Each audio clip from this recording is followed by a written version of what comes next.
안녕하세요. 사연에 빠지다의 DJ 민영입니다. 오늘도 첫 번째 사연 시작하기 전에 구독과 좋아요 버튼 눌러주시고요. 그럼 오늘의 사연 함께 시작해 볼게요. 안녕하세요. 저는 돌진한 딸아이를 키우며 온라인 매장을 운영하고 있는 20대입니다. 원래는 가정주부였는데 이혼과 동시에 어떻게든 먹고 살아야겠다는 생각에 일을 시작했답니다. 물론 초반에는 친오빠의 도움을 받았지만 지금은 제 힘으로 잘 해내고 있죠. 딸아이와 밖에 나가면 많은 분들이 놀라세요. 우선은 제 나이에 놀라시고, 두 번째로 아이 엄마라는 사실에 놀라시고, 마지막으로는 제가 이혼했다는 사실에 충격을 받기도 하시죠. 아니, 뭐가 급해서 그렇게 일찍 결혼했느냐고 하시는 분도 있으시고, 이혼은 왜 했는지 궁금해 하시는 분도 많답니다. 하지만 그때마다 저는 웃음으로 일관했어요. 그 당시에 이야기는 하고 싶지도 않았거든요. 그런 제가 이렇게 용기를 내서 사연을 쓰겠다는 생각이 들었던 것은 전 남친을 우연히 결혼식장에서 만났기 때문이랍니다. 친구 결혼식이라고 해서 갔는데 신랑 측 자리에 전 남편이 보이더라고요. 저를 본 전 남편은 사색이 된 얼굴을 하고 있었죠. 그것도 그럴 수밖에 없는 것이 양육비를 미루고 있어서 제가 내용 증명을 보냈었거든요. 저를 보고 도망치는 전 남편을 만난 것이 원인인지 꿈에 시댁이 나오더라고요. 꿈자리가 더럽다는 말을 많이 하잖아요. 딱 그랬죠. 그래서 깨자마자 몸서리를 치고는 이렇게 사연을 쓰기로 했습니다. 가족을 제외한 그 누구에게도 고백하지 못했던 사정을 이야기하고 싶었거든요. 저는 결혼 2년 만에 만삭의 몸으로 이혼을 했습니다. 결혼을 하지 말았어야 했는데 그때는 뭐가 그렇게 좋았는지 모르겠어요. 남편을 만나 연애를 하며 이게 진짜 행복이다 싶었거든요. 저한테 잘해주기도 하고 같이 있으면 기분 좋은 일들이 많았기 때문에 재미있었어요. 하지만 갑자기 아이가 생겼을 때는 말 그대로 멘붕이 왔어요. 만약 이 사실을 알고 남편이 기겁하고 헤어지자고 하면 어떻게 하나 걱정이 되었거든요.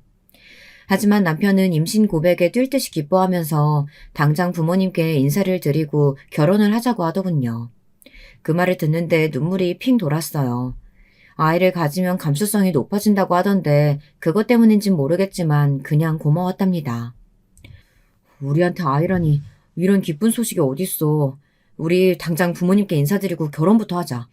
배 더 부르기 전에 식 올려야지. 세상에 내 아이라니. 아이 때문에 결혼 생각하고 있었다면 꼭 이럴 필요 없어. 내가 알아서 할 수 있어. 그게 무슨 소리야. 설마 다른 생각하고 있었어? 그런 건 아니지? 우리 아이인데 뭘 혼자서 알아서 하겠다는 말이야. 만약 무서운 생각하고 있는 거라면 어림도 없어. 알겠어? 혼자서 할 수 있다는 제 말에 오히려 무섭게 화를 내던 것은 남편이었죠. 바보같이 그 순간 얼마나 감동받고 기뻤는지. 그때는 우리 앞에 얼마나 힘든 일들이 기다리고 있을지 상상도 못했거든요. 그 첫 시작은 저희 오빠였어요. 제게는 나이 차이 많이 나는 오빠와 언니가 있었어요. 부모님께서 돌아가시고 저를 키운 것이나 다름없는 두 사람이었죠. 오빠는 해외에 있어서 그나마 어떻게든 피해볼 수 있다고 해도 언니는 어림도 없었죠. 언니에게 사귀는 사람이라고 남편을 소개시켜줬을 때부터 언니는 마음에 들어하지 않았어요. 사람이 너무 우유부단하고 눈치가 없어 보인다고 말하더라고요. 사실 남편이 좋게 말하면 둥글둥글한 성격이라고 하지만 다른 사람들 말에 쉽게 흔들리는 편이었거든요. 흔히들 팔랑귀라고 하죠. 제가 남편이 아이 소식에 당장 결혼하자고 나선 모습에 감동을 받은 것도 평소의 모습과는 다르게 결의에 찬 모습을 보여주었기 때문이었답니다. 그런 남자와 제가 결혼을 한다고 하니 당연히 인상부터 썼죠. 결혼이라니 말도 안 되는 소리 하지 마. 네 나이가 몇인데 벌써 결혼이야. 그리고 너희가 연애를 무슨 몇 년씩 한 것도 아니고 아직 1년도 안 만났다며.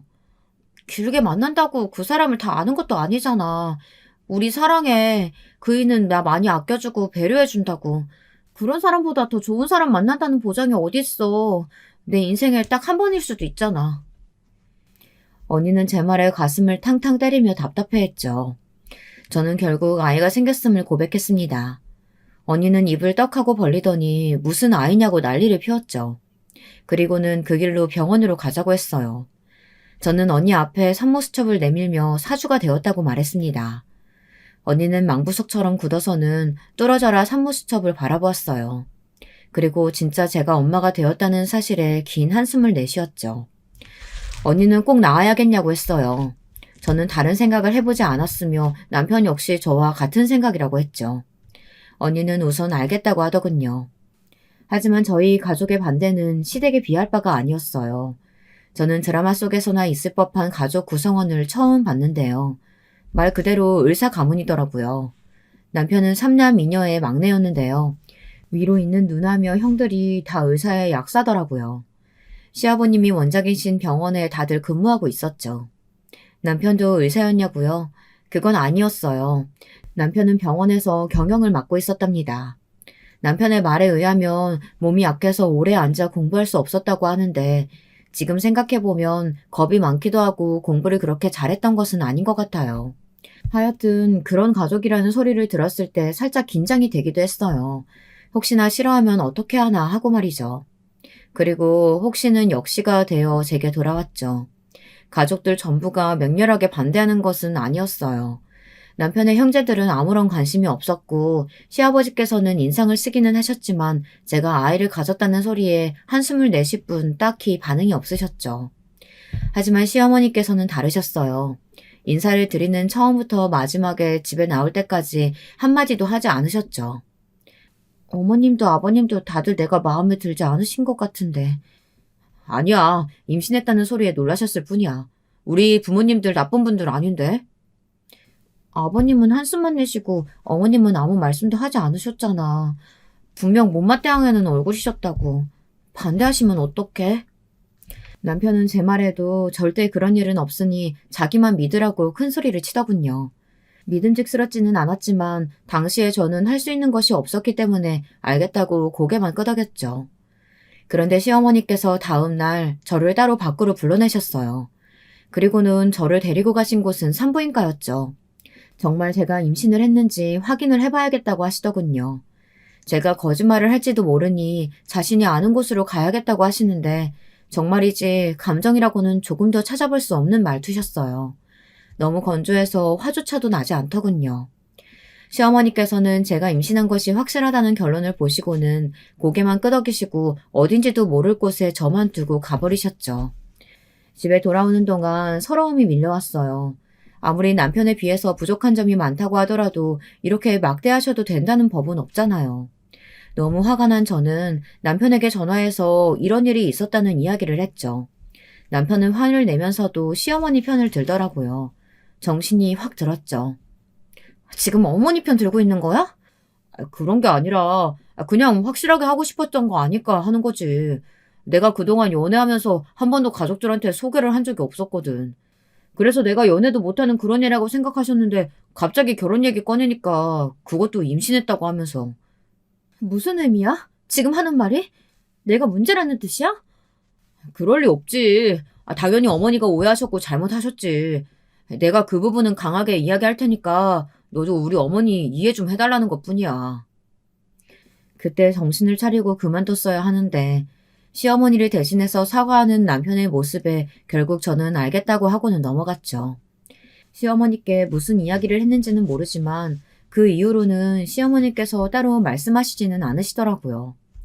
저는 이런 남편이 있으니 결혼 후에도 힘들지는 않겠구나 싶었답니다. 하지만 그것이 저의 큰 착각이라는 사실은 결혼하자마자 바로 알 수가 있었어요.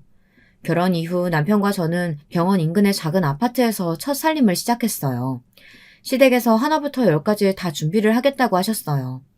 결혼 준비를 할 때도 느꼈지만 시어머니께서는 묘하게 사람을 기분 나쁘게 말씀하시는 경향이 있으셨는데요. 저희 집을 배려하는 척 하면서 완전 깔보는 말을 아무렇지도 않게 하셨죠. 예물이니 예단이니 그런 것들은 아무래도 막내 며느리 집에서 우리 수준 맞추기는 부담스러울 테니까 생략하도록 하자꾸나. 결혼 반지는 안 할 수는 없으니까 그 정도만 해. 아니에요, 어머니. 저희도 그 정도는 충분히 할 수 있어요. 너희 같은 집에서 생각하는 그 정도가 어느 선인지는 모르겠지만 괜히 비웃음 사지 말고 넣어두렴. 그리고 하객들도 급 차이가 너무 나니까 그냥 조촐하게 가족들만 모이는 걸로 하자. 배 나와서 웨딩드레스 입기는 민망하잖니? 우리도 사회적 체면이 있어서 배불러 결혼시킨다는 소리 듣고 싶지도 않고.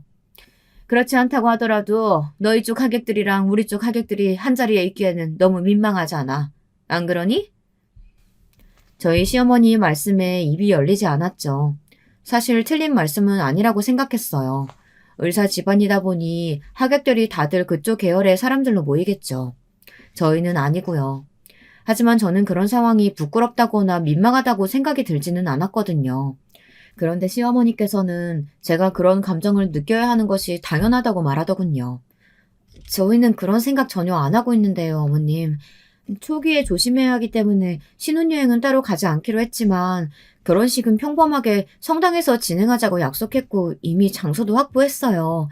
제가 부모님이 일찍 돌아가셔서 하객들이 많이 오시지는 못하겠지만 그렇다고 그날 오실 분들이 부끄럽지는 않아요. 제 말에 시어머니께서는 한동안 말씀이 없으셨어요. 저는 최대한 아무렇지 않다는 얼굴을 하고 있었고요. 시어머니께서도 피식하고 웃으시더니 저한테도 자존심이 있다는 거냐고 하시더니 마음대로 하라고 하셨죠. 그마저도 너무 기분이 나빴는데 시어머니께서 그 뒤로는 아예 저를 보려고 하지 않으셔서 뭐라고 말도 못했습니다. 그 상태로 결혼을 하고 다시 마주했을 때 저는 전혀 다른 사람을 만난 기분이었어요. 결혼하고 처음으로 시댁에 갔죠.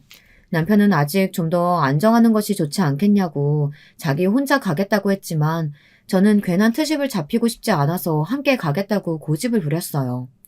저는 곧 그런 저의 결정을 후회했답니다. 집에 들어서는 순간부터 시작해서 시어머니의 잔소리 폭격이 기다리고 있더라고요. 인사를 드리고 나서 시아버지께서 몸 컨디션은 어떤지 병원은 다니고 있는지 물어보셨죠.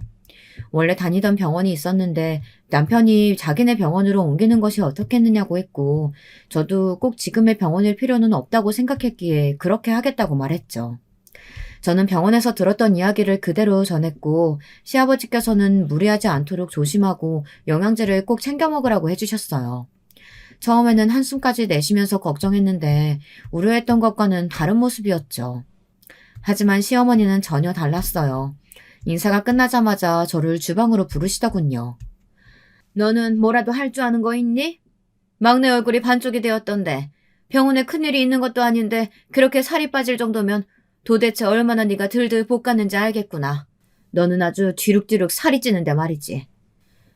그이가 최근에 5kg나 살이 쪄서 다이어트 한다고 운동을 시작했거든요. 효과가 나나 보네요. 지금 말 대꾸 하니? 어른이 그렇다고 하면 그런가 보다 하고 입 다물고 고개나 끄덕일 것이지. 하긴 그런 거 가르쳐줄 어른이 없었으니 뭘 배울 수 있었겠어. 어머님께서 오해하고 계신 부분이 있다면 솔직하게 말씀드리는 것이 아랫사람으로서 해야 할 도리라고 생각했을 뿐이에요. 그게 어머님 기분 상하게 만들었다면 죄송합니다. 저는 시어머니께서 던지시는 막말에 조금도 지고 싶지 않았어요. 뭐 이기고 지는 문제가 아니기는 하지만 그냥 순순히 알겠습니다 하고 죽은 듯이 지내는 성격이 못 돼서 말이죠. 시어머니께서는 어처구니 없다고 하시면서 말을 돌리셨죠. 속으로 이겼다는 생각이 들었지만 그것이 잔소리의 시작일 줄이야. 분명 남편에게 주방일을 도와주시는 이모님이 계시다는 말을 들었는데 그날은 시어머니 혼자서 저녁 준비를 하시더라고요. 그러면서 음식 재료 다듬는 것부터 시작해서 하나하나 다 시키며 본인은 입으로 요리를 하셨죠. 안 그래도 입덧으로 고생하는데 정말 미치겠더라고요. 그래서 중간에 몇 번이나 화장실로 달려가야 했습니다. 너는 가족들 먹일 음식 준비하면서 어디서 못 배워먹은 짓이야? 역겹니? 그래? 제가 입덧을 시작해서요. 어머님 냄새가 참기가 힘드네요. 누구는 그런 것도 없이 애 낳은 줄 알아? 고작 입덧이 뭐가 어떻다고? 참아. 가족들 생각해서 참아야지. 어디서 힘든 척이야? 너 설마 집에서도 그렇게 행동하니? 왜? 우리 막내가 너 그렇게 하면 어쩔 줄 몰라 하니 그게 보기 좋디? 어머니 무슨 말씀을 그렇게 하세요. 입덧 해보셨다면서요. 얼마나 힘들지 아시면서 왜 말씀을 그렇게 하세요. 아주 점점 기어오르는구나. 할 줄 아는 것 하나 없이 맨몸으로 씹었으면서 어디서 눈을 똑바로 뜨고. 아니지. 맨몸은 아니지. 정말 속은 속대로 불편했지만 시어머니의 말도 안 되는 이야기는 몸이 힘든 저를 더 지치게 만들었어요. 결국 참지 못한 저는 시어머니께 뭐가 그렇게 불만이시라 하나하나 꼬투리를 잡으시는 거냐고 물었어요. 시어머니께서는 그런 것도 눈치 못 채냐고 하시더군요. 솔직히 당장이라도 나가고 싶었어요. 그때였죠. 큰형님과 작은형님께서 주방으로 들어오셨어요. 가족들 중에서 거의 유일하게 저희 부부를 환영해 주셨던 분들이셨답니다. 어머님, 저희 왔어요. 어머, 막내 동서. 세상에, 입덧 시작했다고 들었는데 왜 여기 들어와 있어? 괜찮아? 닥터 신한테 들었는데 아직은 조심해야 한다고 하던데 이렇게 무리해도 되는 거야? 언제부터 와 있던 거야? 두 분은 주방에 오시자마자 이모님은 어디 가고 저와 시어머니만 있냐고 물어보셨죠. 시어머니께서는 이모님 댁에 큰일이 있어서 오늘은 집으로 보냈다고 말씀하시면서 피곤할 텐데 주방은 왜 들어오냐고 하셨답니다. 저한테 말하던 목소리와는 180도 다른 아주 친절하고 우아한 말투로 말이죠. 헛웃음이 나더군요. 방금까지 사람으로 해서는 안 될 말들을 쏟아냈던 사람은 어디 갔나 싶었어요. 형님들은 입덧으로 고생 많은 제가 저녁 준비하고 있는데 어떻게 편하게 앉아있을 수 있겠냐고 하시면서 저더러 좀 앉아보라고 했죠. 시어머니께서는 못마땅한 얼굴로 저를 노려보시는 것이 느껴졌어요. 저는 모르는 척하면서 둘째 형님이 이끄는 대로 자리에 앉았죠. 어머니도 들어가세요. 저희가 왔으니 알아서 할게요. 오늘도 수술 있다고 들었는데 됐다. 내가 할 테니까 너희야말로 들어가 쉬렴. 아무리 그래도 어머니께서 주방에 계시는데 어떻게 들어가요? 큰형님께서는 극구 사양하시는 시어머니를 주방 밖으로 모시고 나가셨어요. 잠깐 주방이 고요해졌죠. 작은 형님께서는 물을 한 컵 가득 담아서 제 손에 쥐어주셨어요. 그리고는 부드러운 손길로 제 등을 쓸어내리셨죠.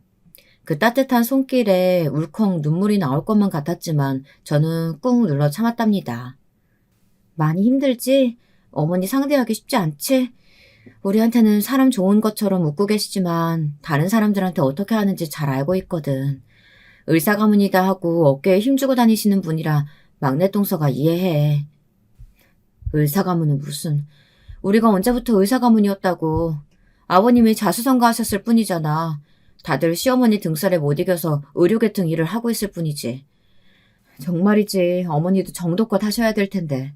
형님들은 저를 격려해 주시면서 자신들이 마무리할 테니 그냥 앉아만 있으라고 하셨어요.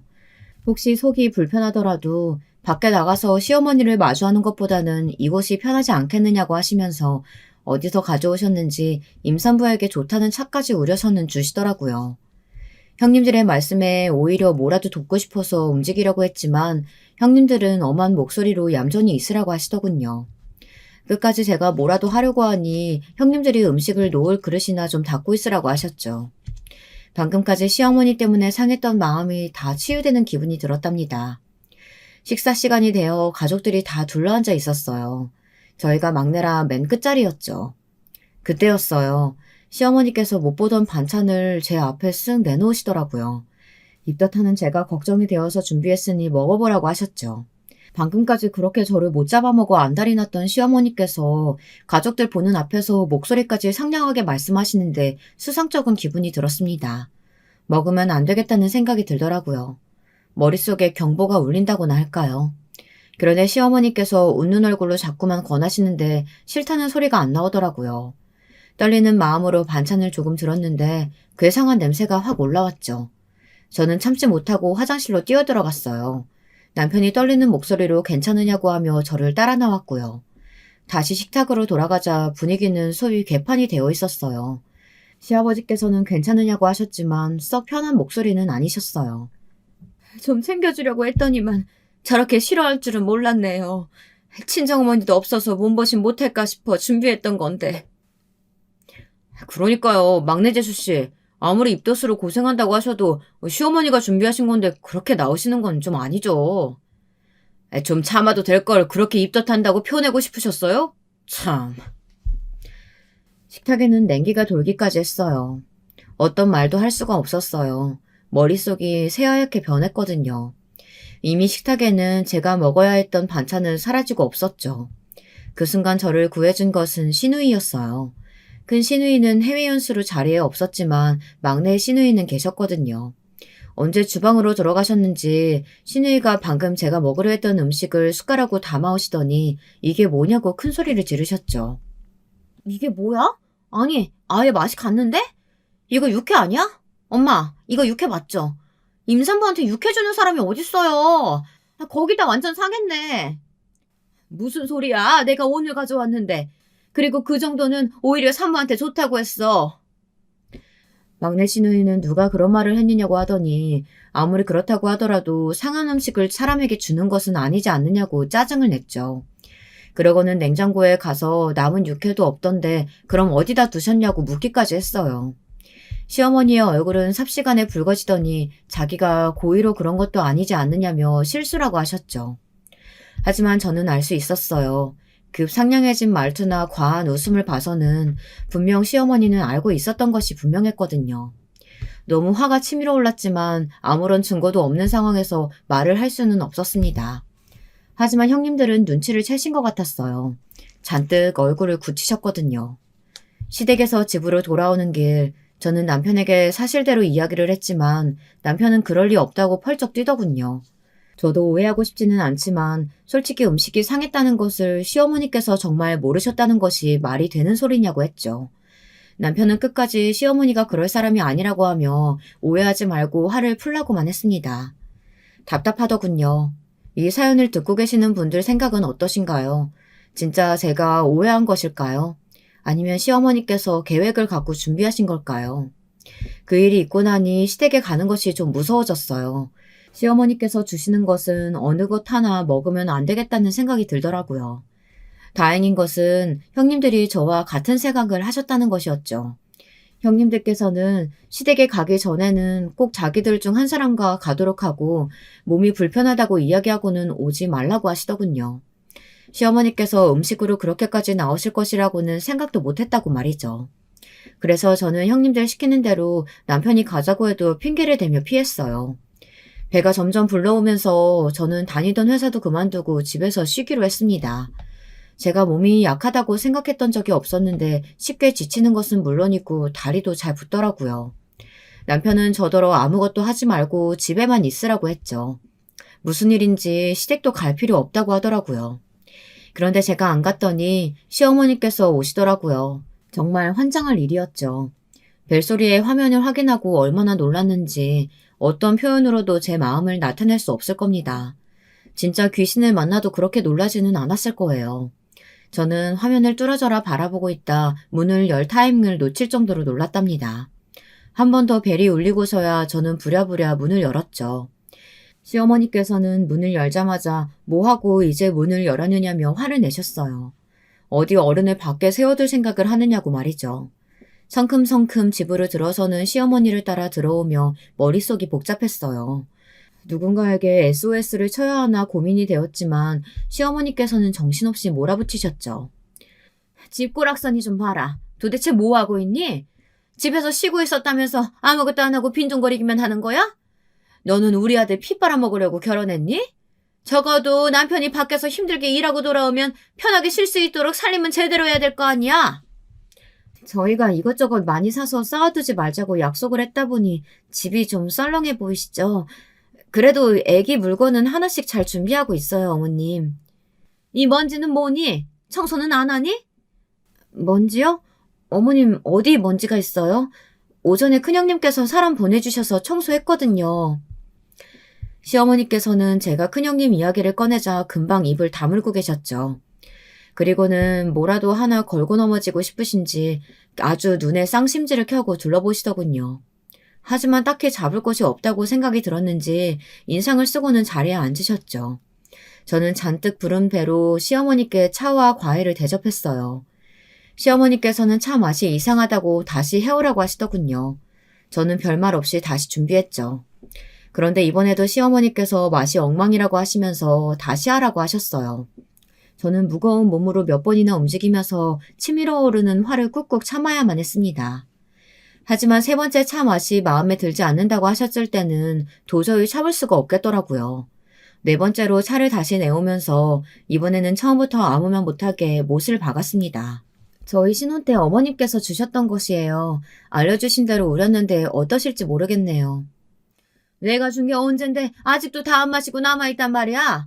너는 내가 챙겨 먹으라고 그렇게 말했는데 내 말이 웃음니? 설마요. 저희 언니가 입덧이 심할 때 입에 잘 맞는 음료를 권해줬는데 그게 너무 잘 맞아서 다른 것을 마실 생각을 못했어요. 오늘 어머님 오셔서 내왔는데 드셔보세요, 어머님. 됐다. 생각 없다. 시어머니께서는 생각이 바뀌었다고 하시면서 찻잔을 앞으로 밀어내셨죠. 저는 순간 이 차가 무엇이 되었든 안 마시길 잘했다는 생각이 들었어요. 나중에 어떤 차인지 따로 알아봐야겠다는 생각이 들었고요. 시어머니께서는 별 말씀 없이 앉아 계시더니 갑자기 예정일이 언제냐고 물어보셨어요. 그때가 35주라 얼마 남지 않았다는 말과 함께 아직은 딱히 나올 기미가 보이지 않는다고 말씀드렸죠. 조리원이나 이런 것들은 병원에서 다 알아서 준비했을 테고 아이 태어나면 키워주실 유모를 따로 알아봤으니 너는 신경 쓰지 말고 그분한테 맡겨. 유모요? 맡기라니 무슨 말씀을 하시는 거예요?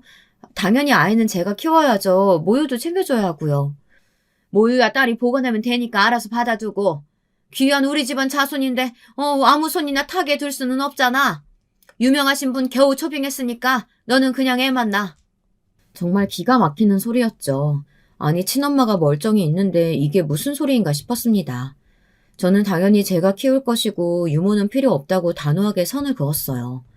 시어머니께서는 자기가 다 준비했는데 무슨 헛소리냐고 하시면서 괜한 일에 힘 빼지 말라고도 하셨어요. 정말이지 억장이 무너지는 순간이었어요.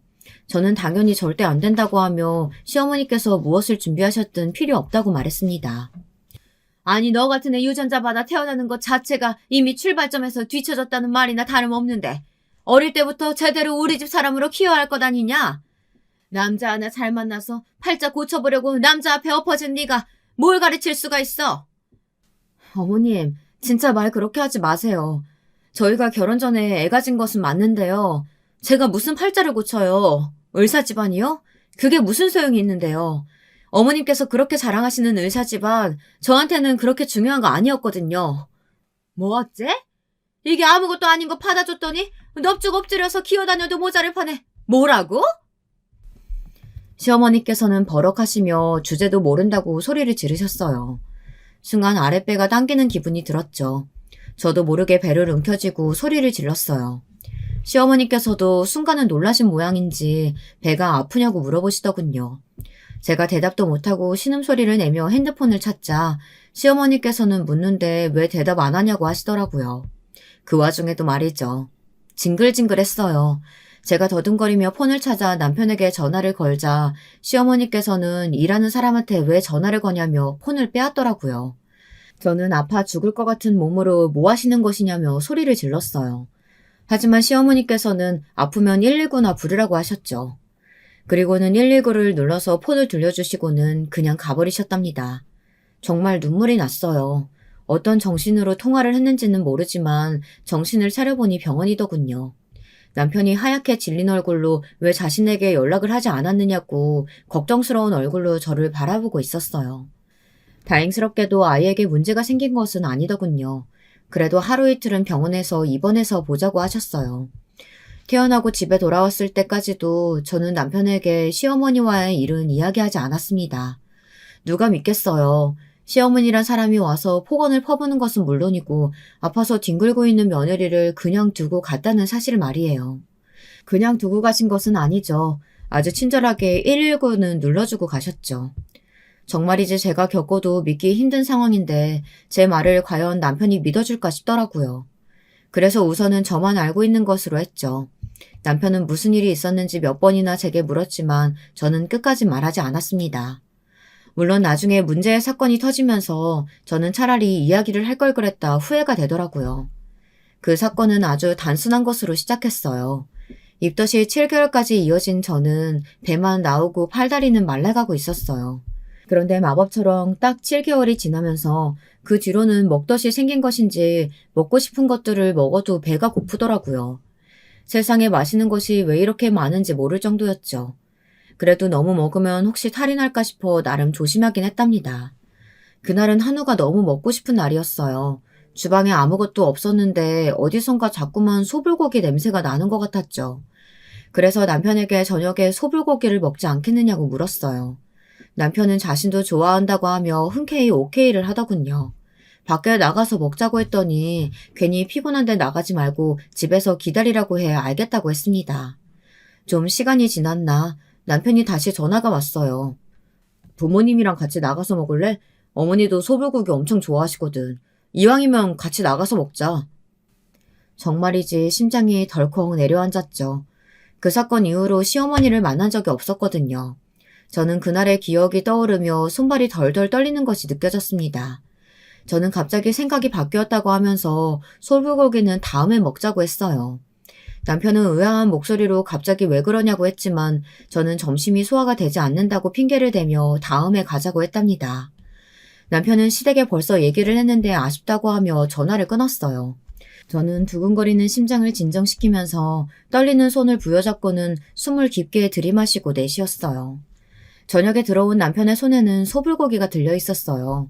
아무래도 마음에 걸려서 맛집에 가서 포장을 해왔다고 하며 조금이라도 먹어보라고 하더군요. 시댁에는 제 컨디션이 별로라서 다음에 모시고 가겠다고 말했다며 웃는데 저는 그 모습에도 웃음이 나질 않았답니다. 그래도 저 생각했다고 하는 남편을 보며 고맙다는 말을 겨우 내뱉었습니다.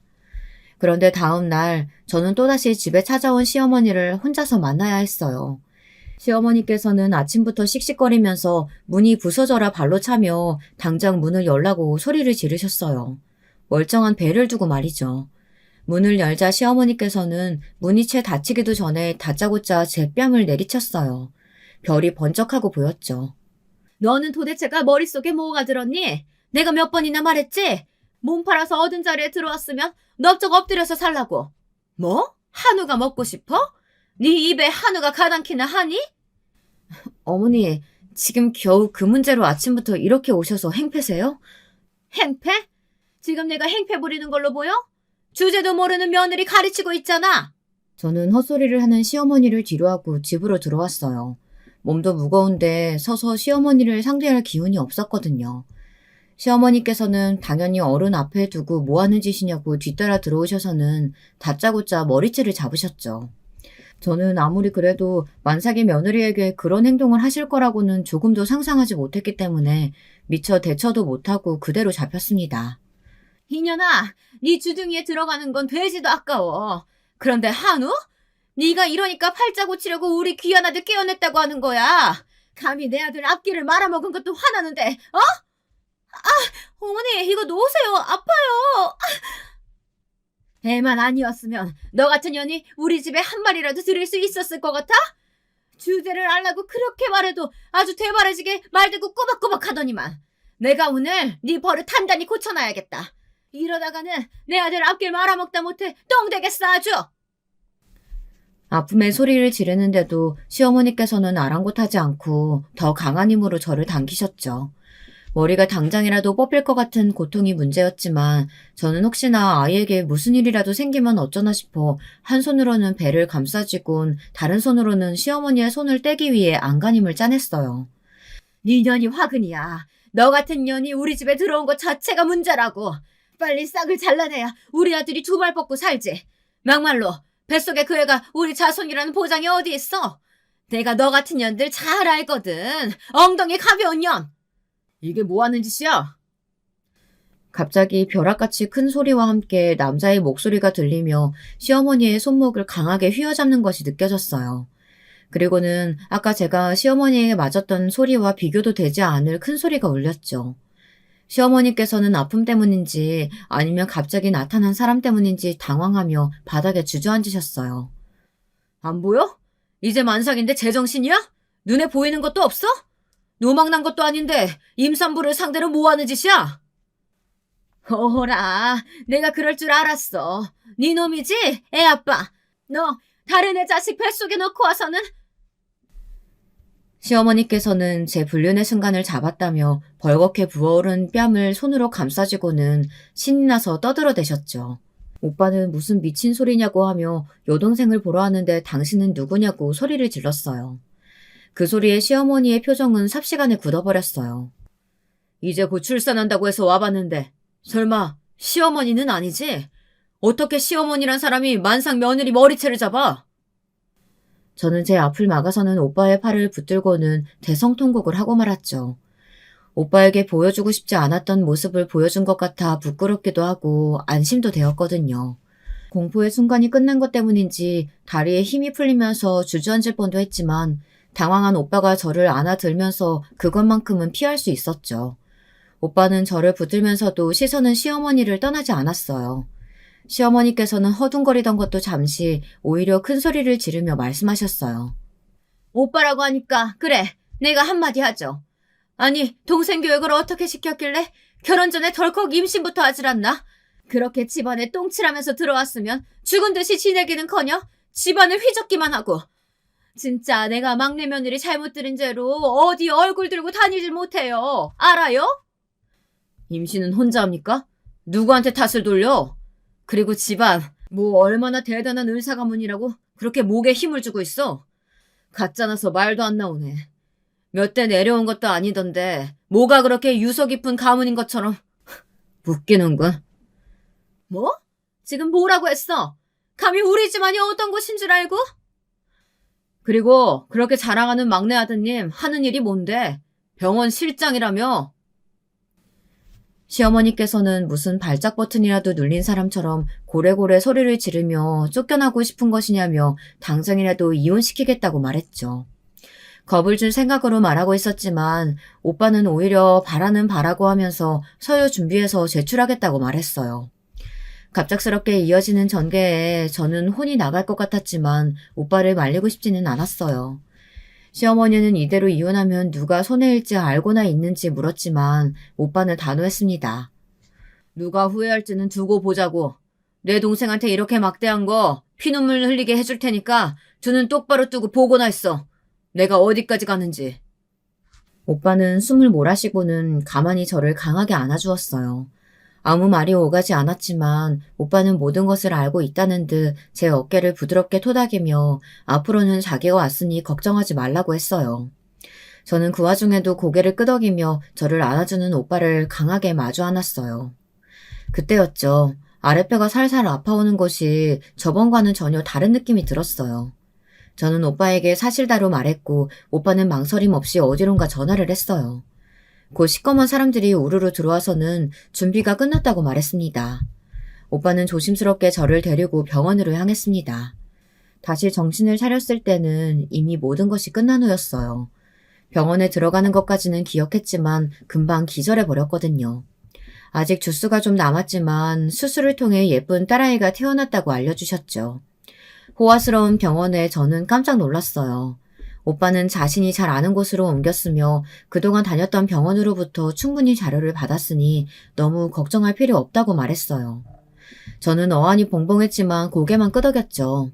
곧 문이 열리고 언니의 모습이 보였어요. 출장에서 돌아오자마자 병원으로 직행한 것 같았습니다. 언니는 제가 몸 상한 곳이 없는지 확인하더니 말없이 저를 안아주며 앞으로는 언니가 곁에 있어줄 테니 아무것도 걱정할 것 없다고 했습니다. 아마도 오빠에게 이야기를 다 들었던 것 같더라고요. 저는 괜찮다고 말하고 싶었지만 목이 잠겨서 잘 나오질 않았어요. 오빠는 몸이 많이 상했다고 하며 억지로 말하려고 하지 말고 좀 쉬고 있으라고 했습니다. 그때였죠. 아니, 아내를 만나러 왔다는데 왜 막아섰는데요? 이봐요, 내가 아이 아빠라니까요? 내 아내 있다고. 저 새끼는 내가 분명 오지 말라고 했는데 어디서. 정리 안 했어? 서류 넘기라고 했잖아. 도대체 뭐 한다고 서류 준비가 이렇게 느려? 내가 해? 서류 넘겼어. 이혼 서류 작성하는데 얼마나 걸린다고. 저는 언니와 오빠의 빠른 행동력에 고개를 절레절레 흔들면서 남편을 만나겠다고 말했어요. 오빠는 무슨 미련이 남아 만나려고 하느냐고 했지만 저는 확실하게 정리하겠다고 하며 남편을 들여보내달라고 말했습니다. 오빠의 손짓에 문이 열리면서 남편이 들어왔습니다. 남편은 자신을 노려보는 오빠와 언니의 모습에 흠칫 몸을 떨더니 곧장 제게 다가와서는 괜찮으냐고 제 손을 잡으려고 했습니다. 저는 당연히 그런 남편을 밀쳐내며 무슨 일이냐고 조용히 말했습니다. 병원 왜 옮긴 거야? 병원 갈 거면 우리 병원으로 오지. 진료도 다 거기서 봤는데 우리 애는 봤어? 내가 아무리 아빠라고 해도 못 보여준다고만 하더라고. 할 말이 그것뿐이야? 이혼 서류라고 무슨 종이를 받았는데 아니지? 우리 아이도 태어났는데 갑자기 무슨 이혼이야. 안 그래? 남편은 저의 싸늘한 태도에도 아직 눈치를 못 챈 것인지 아니면 눈치를 챘음에도 믿고 싶지 않은 것인지 횡설수설하기만 했죠. 저는 드디어 콩깍지가 벗겨진 것 같았어요. 이렇게 어리숙한 인간을 뭘 보고 믿고 함께 갈 생각을 했을까 후회가 들었죠. 물론 딸아이를 얻은 것은 세상에 없을 축복이지만 말이죠. 저는 확실하게 마음을 다잡고는 남편에게 말했어요. 이혼하자, 우리. 나는 조금도 당신이랑 못 살겠어. 아니, 당신 가족들만 보면 이제는 신물이 올라와. 끔찍해. 그게 무슨 말이야, 갑자기. 이혼이라니. 당신 내가 출산할 때 곁에 없어서 그래? 그건 나도 몰랐어. 여기도 누나가 알려줘서 왔다고. 당신이 나한테 말도 안 하고 바꿨는데 어떻게 알아? 그러니까 섭섭해하지 말고. 내가 그걸로 이렇게 한다고 생각해? 천만에. 내가 그동안 시어머니한테 어떻게 당했는지 당신 알고 있었잖아. 내가 직접 이야기한 적도 있었고. 그런데 그때마다 당신 뭐라 그랬어? 어머님이 그럴 리 없다고 하며 내가 오해한 거라고 말했잖아. 그런데 이제는 나도 못 참아. 여보, 그건 진짜 당신이 오해한 거야. 저는 아직도 오해 타령이나 하는 남편을 지켜보고 있을 수가 없었어요. 우리 둘의 대화를 듣고 있던 오빠가 제 앞을 막아서더니 오늘 있었던 일에 대해 남편에게 하나도 빼놓지 않고 이야기를 했어요. 이야기가 계속될수록 남편의 얼굴은 하얗게 질러가기 시작했죠. 그 와중에도 남편은 그럴 수 없다고 중얼거리더군요. 남편은 이게 다 진짜냐고 물었어요. 저는 담담히 얼마 전 병원으로 실려갔던 날도 이야기를 했습니다. 혼자만 알고 있었던 일이라 언니와 오빠도 충격을 받은 얼굴로 듣고 있었죠.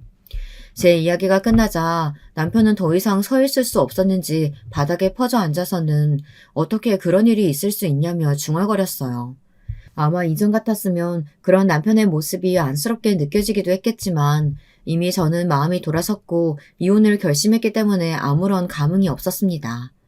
오빠는 이혼으로 넘어갈 생각하지 말라는 말과 함께 빨리 서류 정리를 해주면 그나마 먹고 살게는 해주겠다고 했습니다. 하지만 이미 남편의 귀에는 아무것도 들리지 않았어요. 남편은 비틀거리며 밖으로 나갔죠.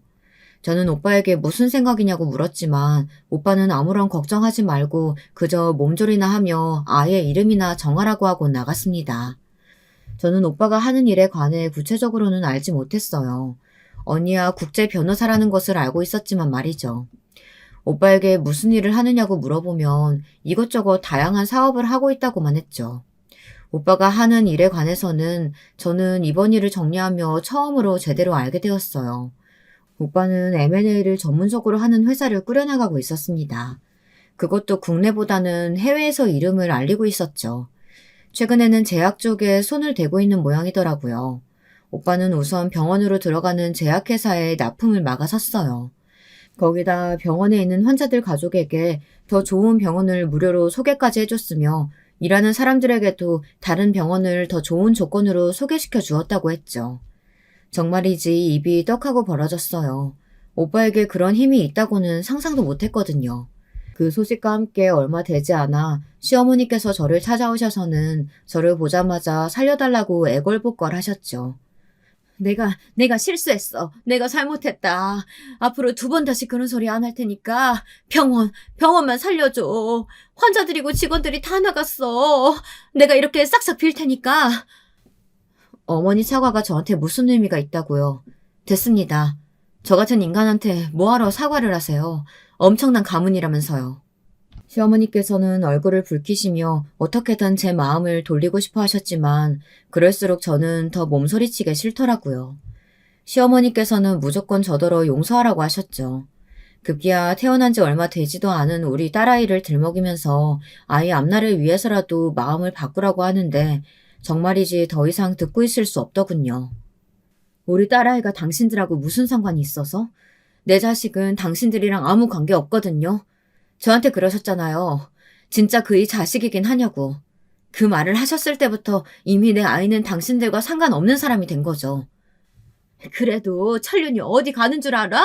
그러지 말고. 여기 와서 천륜 찾지 말고 병원 가서 짐이라도 싸지 그래요. 들어보니 다른 며느리들도 이혼장 던지고 나갔다던데. 정리할 것들이 한두 가지가 아니겠어. 갑자기 나타난 오빠의 말에 시어머니는 혼비백산을 표정으로 도망치듯 나가더군요. 저는 그 모습을 물끄러미 바라보기만 했고요. 그 이후로 더 이상 저는 시댁 사람들을 만나지 못했어요. 이혼도 양육권 확보도 다 언니가 해결해 주었거든요. 매달 양육비를 받기로 했지만 초반 몇 달만 주더니 그 뒤로는 소식도 없더라고요. 오빠는 지구 끝까지라도 따라가서 받아내겠다고 했지만 저는 아마도 힘들 것 같다고 생각했어요. 다 망한 집에서 뭘 할 수 있겠나 싶었죠. 그런데 그렇게 결혼식장에서 만날 줄이야. 참 세상 좁은 것 같아요. 짧은 결혼 생활 이후 저는 많은 것을 얻었고 그와 함께 많은 것을 배웠어요. 지금은 우리 공주님과 행복하게 지낼 생각만으로 제 머릿속이 가득하답니다. 지금도 그렇지만 저는 앞으로도 행복한 꽃길을 걸으려고요. 부디 시어머니는 자기가 한 일을 되새이며 고통 속에서 반성하길 바라지만요. 끝까지 들어주셔서 감사합니다. 여러분, 두 번째 사연 시작하기 전에 좋아요와 구독 꼭 눌러주실 거죠? 그럼 두 번째 사연 바로 시작합니다. 안녕하세요. 저는 충청도 지방에서 거주하는 40대 후반의 여자입니다. 매일 재밌게 듣기만 하다가 저도 제보하고 싶은 일이 있어서 용기를 내보았어요. 여러분, 권선징악이라는 사자성어 다들 들어보셨죠? 저는 저 사자성어를 학교에서 배웠던 기억은 나지만 살면서 사실 권선징악을 본 적이 별로 없어요. 그런데 바로 저렇게 나쁜 사람은 벌을 받고 착한 사람은 복을 받는 사자성어를 쓸 만한 상황이 제게 일어났습니다. 그것도 바로 제 남편과 관련된 내용이에요. 바로 얘기를 시작해 볼게요. 저와 남편은 충청도 어느 지방에서 태어났습니다. 저희가 태어나고 자란 고향은 되게 작은 동네이고 지금도 개발이 많이 되진 않았어요. 그런데 제가 학교 다닐 때는 더 그랬어요. 초등학교, 중학교, 고등학교도 각 하나씩만 있었어요. 그렇게 작은 동네에서 저는 가구 공장을 운영하시는 아빠 밑에서 태어났습니다. 공장을 운영하시던 아빠 덕분에 저는 어린 시절에 부러움을 받으며 살았던 기억이 나요. 물론 워낙 요즘 잘 사는 사람이 많으니까 그게 뭐 어때서 생각하실 수도 있어요. 하지만 저 시절에 우리 고향에서는 우리 집이 잘 사는 편이어서 친구들이 많이 부러워했어요. 남편은 저와 동갑이고 소꿉친구로 자랐어요. 남편의 아버지가 우리 아버지 공장에서 일하시는 분이었죠. 그래서 공장에서 남편과 저는 뛰어다니며 같이 놀았습니다.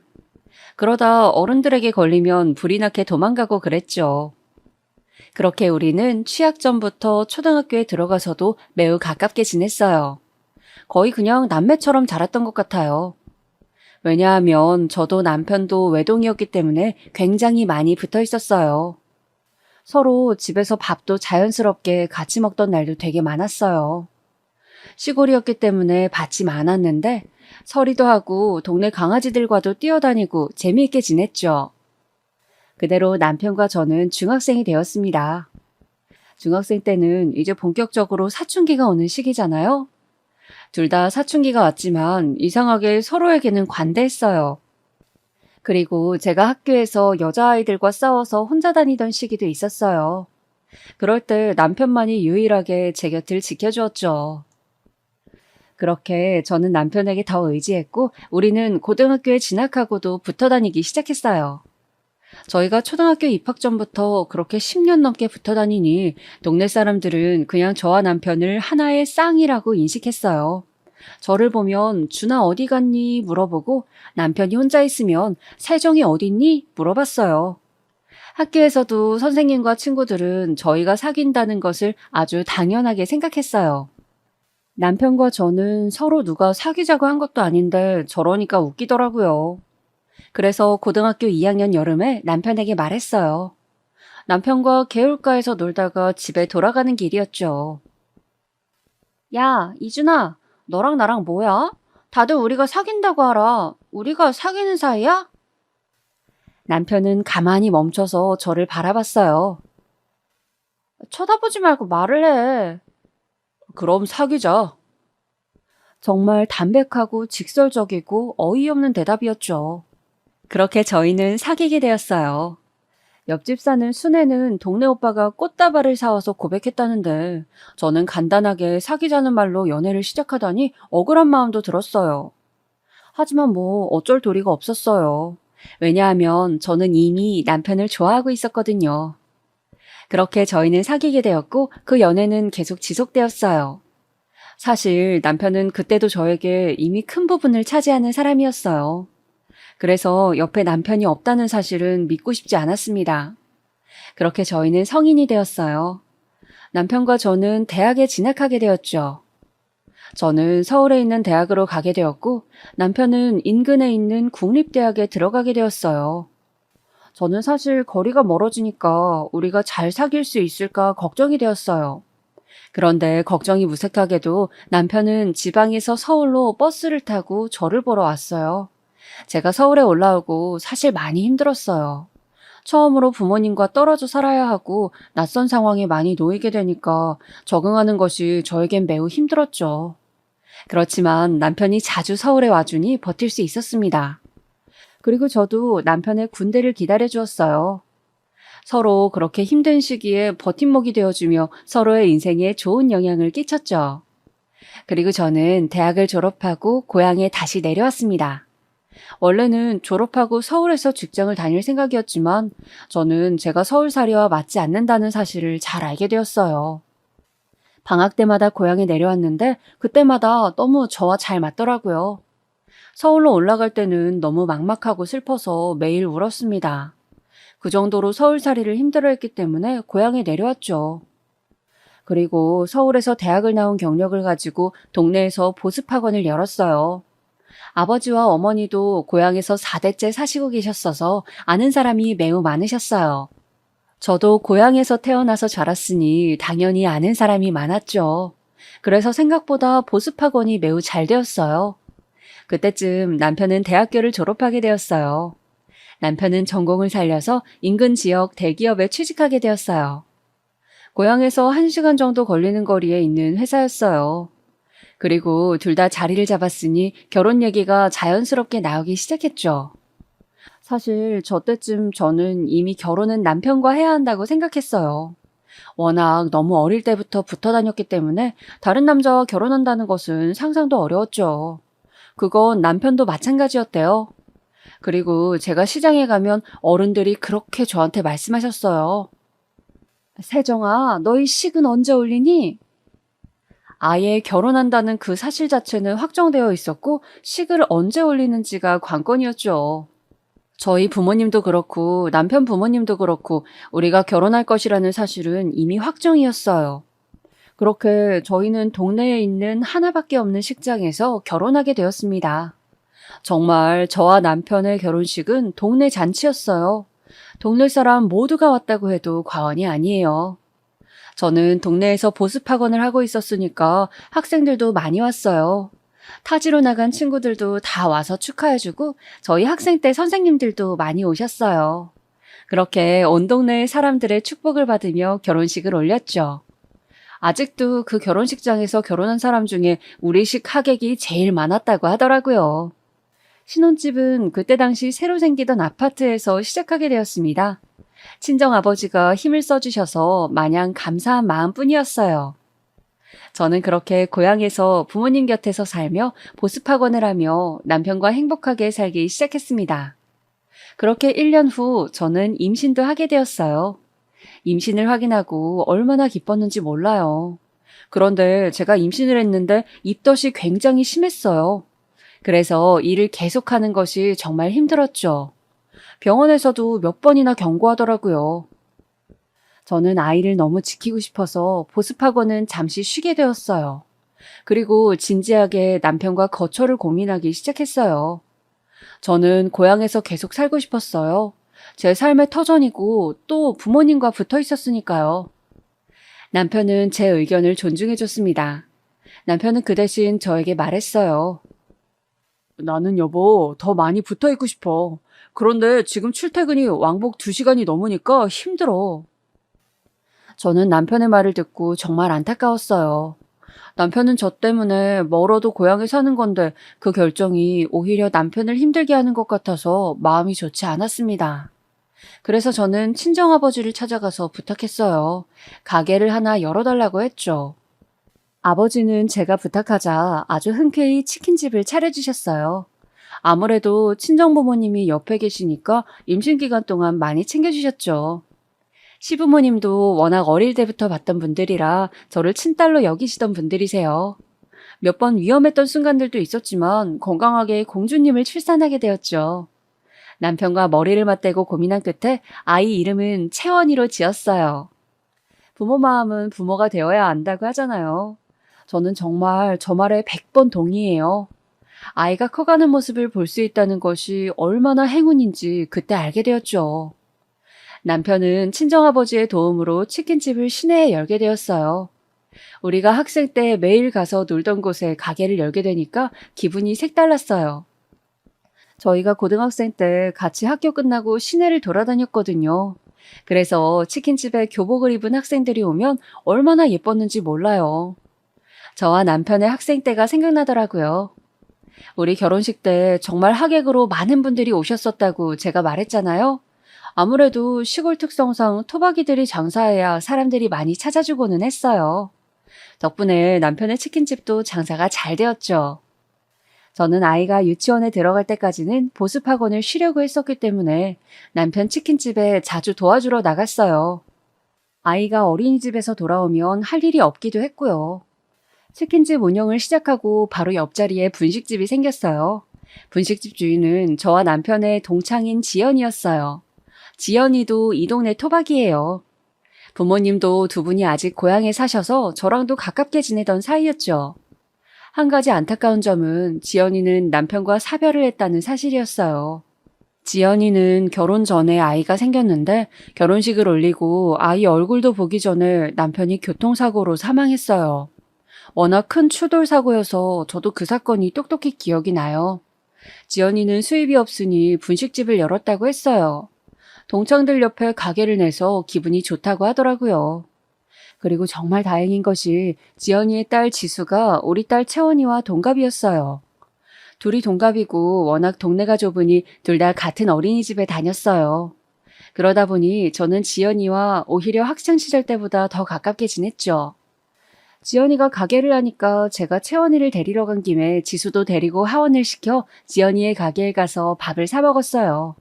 지연이는 제가 그럴 때마다 저에게 고맙다고 했지만 서로 돕고 사는 게 이웃이고 친구잖아요. 지연이의 사정을 잘 아니까 일부러 분식집에서 끼니도 많이 해결했죠. 그리고 힘을 써야 하는 일이 있으면 남편이 가서 도와주었습니다. 어차피 다 어릴 때부터 알던 사이여서 서로 의지하며 잘 지냈어요. 유치원에서 소풍 간다고 하면 치킨집과 분식집을 둘 다 닫고 아이들 소풍도 따라갔어요.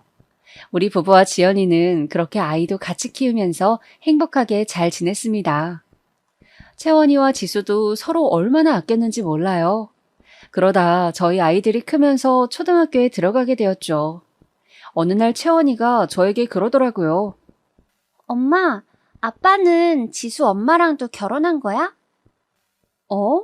아니야. 아빠는 엄마랑만 결혼한 거야. 왜 그래? 학교에서 집에 오는데 어떤 할머니가 나한테 엄마가 2명이라 어떡하냐고 그랬어. 아유, 아니야. 아빠한테 물어봐. 채원이 엄마는 엄마 하나야. 채원이 말을 듣고 나니까 감정이 이상했어요. 제가 안쓰러워서 지연이와 가깝게 지냈고 남편도 워낙 어릴 때부터 알던 사이라 좋은 마음으로 같이 다녔던 건데 남들이 볼 땐 안 좋아 보일 수도 있겠다는 생각이 들더라고요.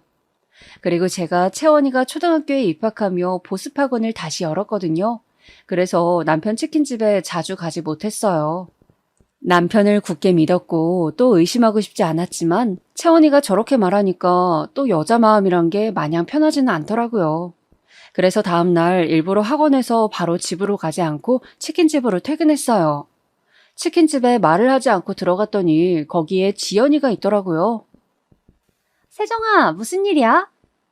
남편 가게에 오는데 무슨 일이 있어야 오는 건 아니잖아.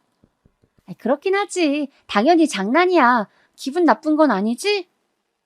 나도 장난이야. 괜찮아.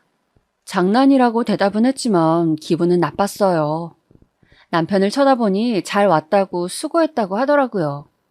그렇게 남편과 같이 퇴근해서 집으로 가는 길에 제가 기분이 안 좋아 보이자 남편이 먼저 말을 꺼냈습니다. 혹시 지연이 때문에 그런 거야? 여보, 오해 안 했으면 좋겠어. 정말 나는 여보밖에 없는 거 잘 알잖아. 자기를 의심하는 건 아닌데 그냥 동네에서 말이 나올까 봐 걱정돼서 그래. 우리가 어릴 때부터 붙어 다녔던 거 기억하지? 여기 사람들 다 우리 사이 아는데 무슨 걱정이야. 내가 더 잘할게. 너무 걱정하지 마. 남편이 저렇게 말해주니까 마음이 놓이더라고요.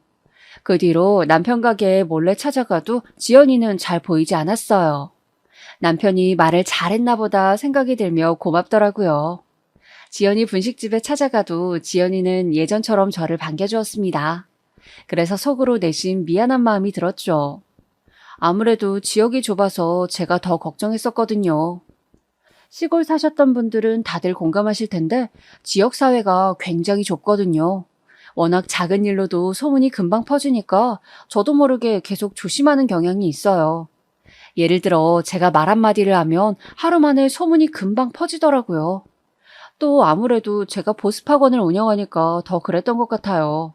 학부모들 입김이 세니까 더 뒷말에 예민하게 반응하게 되더라고요. 아이를 낳기 전과 후도 다르더라고요. 예전에는 이 정도까지 조심하지 않아도 괜찮았는데 아이를 낳고 키우니까 조그만 일에도 신경이 곤두서게 되었어요. 서로 다 아는 사이니까 이런 부분에선 불편한 게 있더라고요. 그래서 마을 사람들 사이에서 무언가 우리 가족이 얘기거리가 되는 게 싫어서 더 예민하게 반응한 것도 분명 맞아요. 아무래도 부모님도 다 한 지역에 사시니까 그런 것 같아요. 친정아버지가 공장을 운영하신다고 하셨잖아요.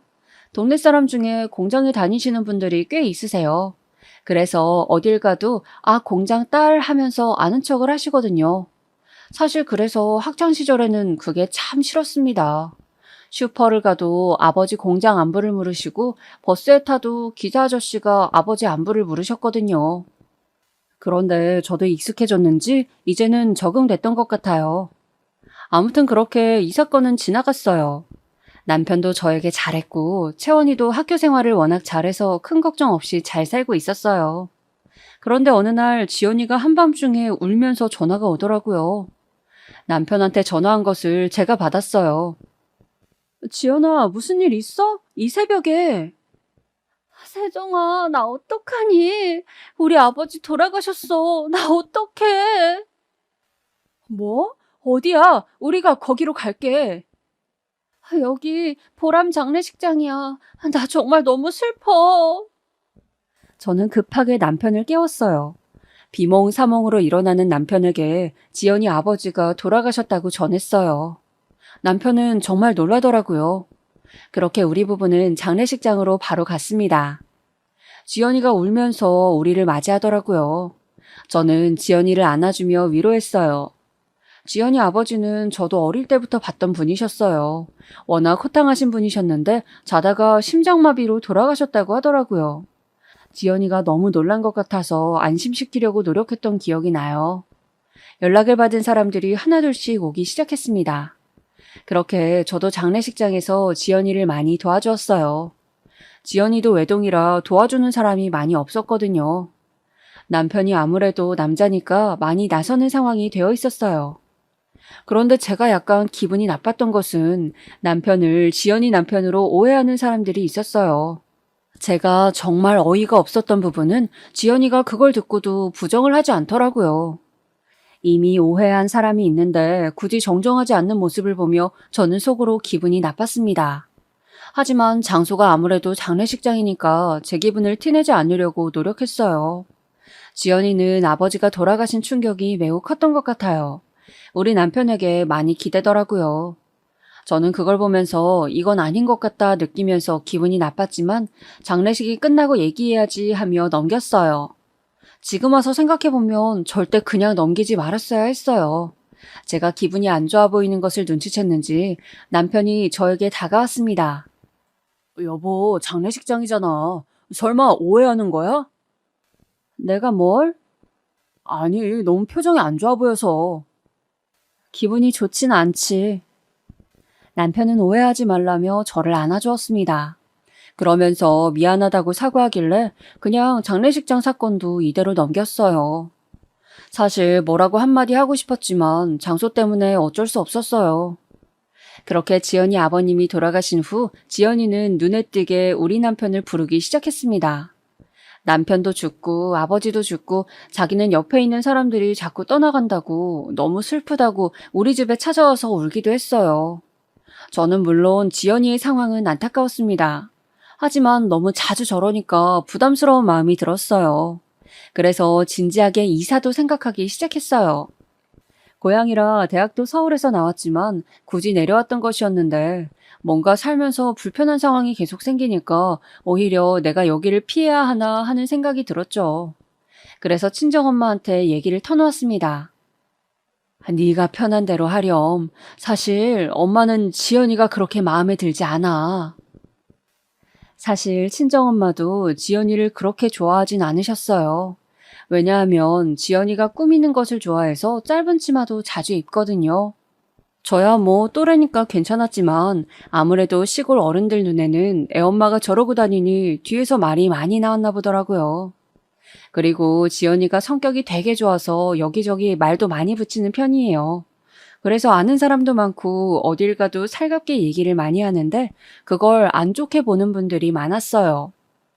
예전에는 엄마가 저에게 저런 말을 꺼내시면 제가 하지 말라고 했거든요.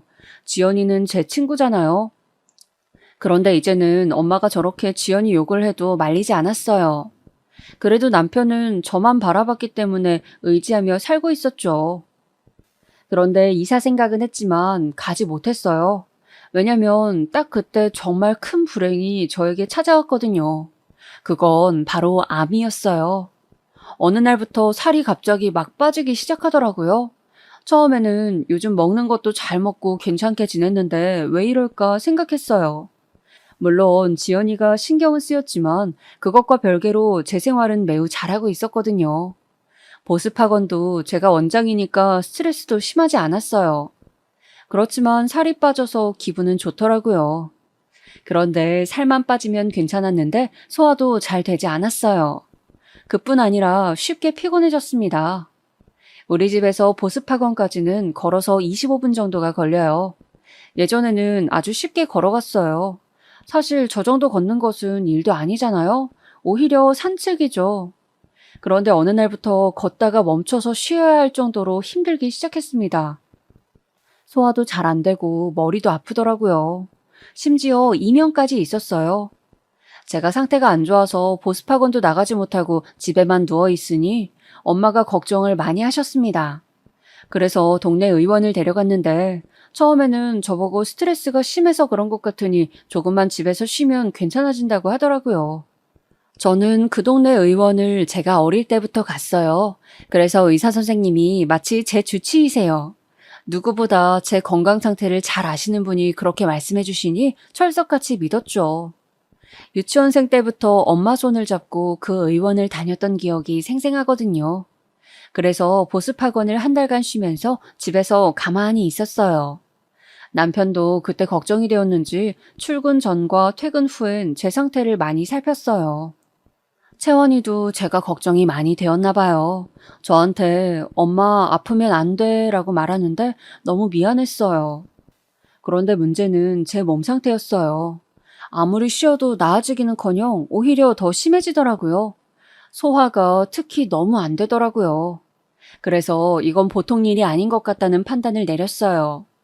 친정엄마는 큰 병원에 가보자고 하셨어요. 그래서 인근에 있는 대학병원에 가서 검사를 받게 되었어요. 그리고 바로 알게 되었죠. 제가 위암이라는 것을요. 저는 진단을 받고 너무 멍했어요. 이 사실이 현실이 아닌 것 같았어요. 도저히 믿을 수가 없어서 대학병원 의사 선생님께 10번도 넘게 물어봤습니다. 하지만 선생님은 단호하게 말씀하셨어요. 위암입니다. 그래도 아직 말기는 아니에요. 치료하면 나아질 가능성이 있기는 해요. 저는 정말 제가 왜 암에 걸렸는지 도통 이해가 가지 않았어요. 여러분 혹시 그거 아시나요? 암은 가족력이 가장 세요. 그래서 가족 중에 암에 걸리신 분이 계시면 건강관리를 정말 유심히 하셔야 해요. 그런데 의아했던 점은 우리 가족 중에는 암에 걸리신 분이 없으셨어요. 그래서 사실 암에 걸릴 거라는 것은 전혀 예상한 적이 없었습니다. 만약 누군가 암에 걸린 적이 있었다면 저도 예상을 했을 거예요. 그런데 그렇지 않았으니 적잖이 당황했습니다. 제가 원인을 물어봤더니 선생님은 원인은 워낙 다양해서 특정할 수 없다고 하시더라고요. 엄마는 옆에서 진단을 받자마자 우시기 시작하셨어요. 사실 우리 친정 부모님이 나이에 비해 많이 정정하세요. 그래서 저는 부모님이 워낙 건강하시니까 저도 저렇게 건강하게 살 수 있겠지 생각했어요. 그렇게 암 진단을 받고 집에 돌아오는데 현실이 믿기지 않더라고요. 엄마는 계속 우시고 저는 멍해서 가만히 있었어요. 물론 아직 초기 단계라 충분히 치료하면 완치가 된다고 하셨어요. 하지만 막막하더라고요. 전혀 예상하지 못한 상황이라 그런 것 같았어요. 남편에게 전화를 걸어 할 말이 있다고 했어요. 그리고 친정 부모님 댁으로 불렀죠. 남편과 아빠를 앉혀놓고 저의 암 사실을 말했습니다. 아버지는 너무 충격을 받으셨는지 줄담배를 피우셨어요. 남편은 제가 암이라는 사실을 고백하자 울기 시작했어요. 남편이 울자 친정엄마도 덩달아 또 울기 시작했어요. 저도 사실 울고 싶었어요. 하지만 자꾸 머릿속에 우리 딸 생각이 났습니다. 채원이는 이제 겨우 10살이거든요. 채원이한테 아직 못해준 것도 너무 많은데 이대로 세상을 들 수는 없었습니다. 그래서 강인하게 말했어요. 나 완치할 거야. 정말 치료도 열심히 받고 운동도 많이 할 거야. 죽는다는 시한부 선고도 아니니까 긍정적으로 생각하자. 제가 저렇게 말하자 부모님도 그제서야 괜찮아지셨어요. 사실 저런 말을 하는 제 마음은 말도 아니었어요. 일부러 저렇게 말하긴 했었지만 어찌나 막막했던지 몰라요. 채원이에게는 어떻게 알려야 할지 고민이 되었습니다. 그래도 사실대로 말하는 것이 가장 좋다고 생각해서 집으로 돌아가서 침착하게 말했어요. 채원이는 예상대로 울기 시작했어요. 엄마 죽어? 엄마 죽으면 나는 어떻게 살아? 저를 끌어안고 엉엉 우는 채원이를 달래며 말했습니다. 엄마 안 죽어. 치료받으면 살 수 있어. 채원아, 괜찮아. 엄마 어디 안 가. 채원이는 그날 우리 부부 침대에서 잤어요. 저를 꼭 끌어안고 죽으면 안 된다고 우는데 정말 가슴이 찢어지더라고요. 채원이를 생각해서라도 씩씩하게 치료받아야겠다고 생각했습니다. 채원이가 잠들고 저는 뜬 눈으로 밤을 지새웠어요. 도저히 잠이 오지 않더라고요. 제 마음을 아는지 남편도 쉽게 잠을 자지 못했어요. 제 손을 부여잡고 남편은 울면서 말했죠. 여보, 치료 잘 받자. 어디 가지 마. 나 정말 여보 못 보내. 걱정하지 마. 내가 아까 채원이한테 말했던 거 기억하지? 나 어디 안 가. 저 때문에 우는 가족들을 보는 심정은 말로 할 수가 없어요. 정말 상실의 아픔은 누구나 겪고 싶지 않은 감정이잖아요. 저도 만약에 남편이나 친정부모님이 암에 걸렸다면 저렇게 행동했을 것 같아요. 채원이가 암에 걸렸다면 저는 살 수 없었겠죠. 그렇게 생각하니 더 치료를 잘 받아야겠다는 마음이 들었습니다. 그리고 친정엄마의 마음도 이해할 수가 있었어요. 만약 채원이가 암 진단을 받으면 저는 정말 버티지 못했을 것 같아요. 엄마 마음은 누구나 똑같잖아요. 아마 자식을 키우시는 분들이라면 제 말이 무슨 말인지 이해하실 수 있을 거예요. 그렇게 치료를 받기 시작했습니다. 당연히 보습학원은 그만두었어요. 거짓말을 하기는 싫어서 사실대로 제가 암에 걸려서 그만두게 되었다고 했습니다. 그랬더니 예상 밖의 일이 일어났어요. 글쎄 학부모들과 학생들이 파티를 열어주었습니다. 꼭 완쾌하고 다시 보습학원을 열어달라는 파티였어요. 사실 말하기 전까지 걱정도 많이 했거든요. 저는 정말 암 진단을 받았을 때보다 전날 더 많이 울었어요. 그리고 다들 저를 많이 걱정해 주시더라고요. 인류애가 이런 것이구나 느꼈습니다. 어떤 어머님은 제가 우니까 달래주시다가 본인도 우시더라고요. 보습학원 마지막 날 파티를 하는데 학생들이 편지도 전해주었어요. 그 편지는 아직도 제가 다 간직하고 있습니다. 저에게 잊지 못할 경험이었어요. 그렇게 저는 항암 치료를 시작하게 되었어요. 제가 살던 고향은 시골이라 대학병원이 없었어요. 기껏해야 동네 의원이었어요. 그래서 인근 대도시로 치료를 다녔습니다. 왕복 3시간이라 힘들긴 했지만 치료하면 나아질 가능성이 있다고 해서 꼭 참고 다녔어요. 저 혼자 가기엔 힘들어서 남편이 동행했어요. 남편은 싫은 소리 하나 없이 당연하게 저를 따라다녔어요. 정말 고마운 마음이 들었죠. 그리고 아무래도 병에 걸리면 사람이 우울해져요. 그건 당연한 현상이라고 생각합니다. 그런데 남편은 제 옆에서 제가 힘들어할 때마다 지치지 말라며 응원해줬어요. 제가 암에 걸렸다는 소식은 역시나 마을 전체에 순식간에 퍼졌습니다. 다들 제가 지나가면 한마디씩 하더라고요. 초기에 발견해서 다행이네. 금방 나을 수 있어. 걱정하지 마. 어쩌다 걸린 거래요? 많이 아픈가요?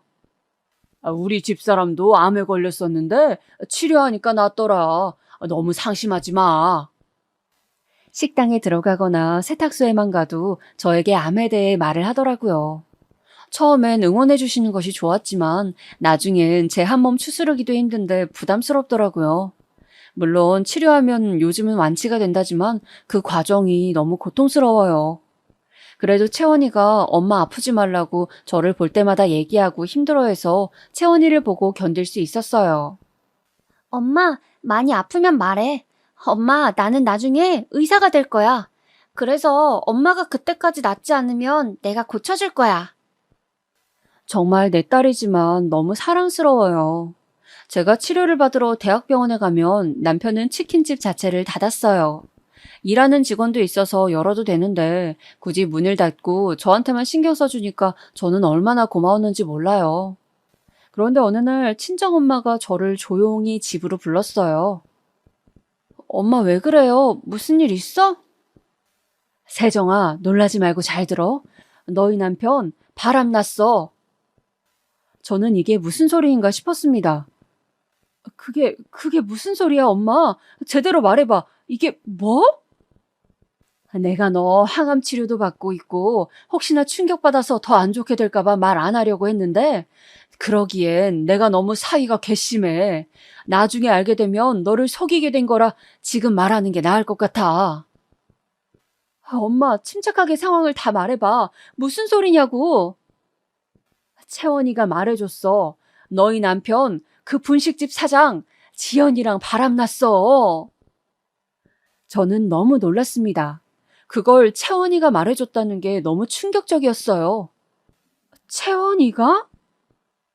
채원이 그 어린 것이 얼마나 착한지 자기 엄마 아픈 거 알고 혼자 끙끙 앓다가 나한테 울면서 말하더라. 분식집 사장을 집으로 데려와서 둘이 무슨 얘기를 했길래 애가 나한테 찾아와서 말을 해. 엄마한테 다 듣고 나니 정리가 되었습니다. 그동안의 의심은 근거 없는 게 아니고 오히려 사실이었어요. 바람이라는 것을 알게 되니까 그동안의 행적이 다 떠오르더라고요.